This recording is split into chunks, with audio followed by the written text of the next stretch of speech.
मागील काही दिवसांपासून राज्यात अशोक खरात प्रकरण चांगलंच गाजत आहे। अशोक खरात याने भविष्य सांगण्याच्या बहाण्यानं आणि पूजाविधी करण्याच्या नावाखाली अनेक महिलांचं लैंगिक शोषण केलं आहे। या प्रकरणी त्याच्यावर एकूण 16 गुन्हे दाखल झाले आहेत। त्याने शेकडो लोकांची आर्थिक फसवणूक केल्याचा देखील आरोप आहे। हे प्रकरण ताजं असताना आता नाशिकमध्ये आणखी एक अत्याचाराचं प्रकरण उघडकीस आलं आहे। या प्रकरणी नाशिकच्या लासलगावमधील आणखी एका भोंदूविरोधात गुन्हा दाखल करण्यात आला आहे। त्याच्यावर एका महिलेनं लैंगिक शोषण केल्याचा आरोप केला आहे। महेश गिरी महाराज उर्फ महेश दिलीप काकडे असं गुन्हा दाखल झालेल्या आरोपी भोंदूबाबाचं नाव आहे। त्याच्या विरोधात जादूटोणा विरोधी कायदा आणि बलात्काराच्या कलमांतर्गत गुन्हा नोंद करण्यात आला आहे। मिळालेल्या माहितीनुसार निफाड तालुक्यातील धरणगाव खडक येथे मठ आहे। हा मठ प्रतिगणगापूर म्हणून प्रसिद्ध आहे। इथे दररोज शेकडो लोक येतात।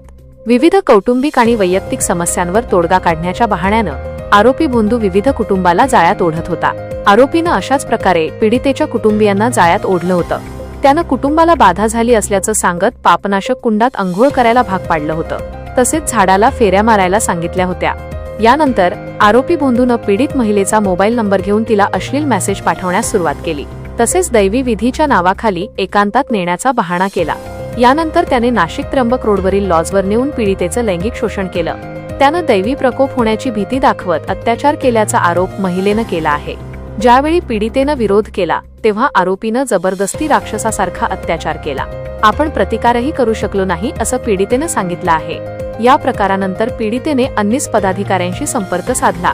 त्यानंतर हे धक्कादायक कांड उघडकीस आलं। पोलीस अधीक्षकांच्या सूचनेनंतर लासलगाव पोलीस ठाण्यात गुन्हा दाखल करण्यात आला आहे।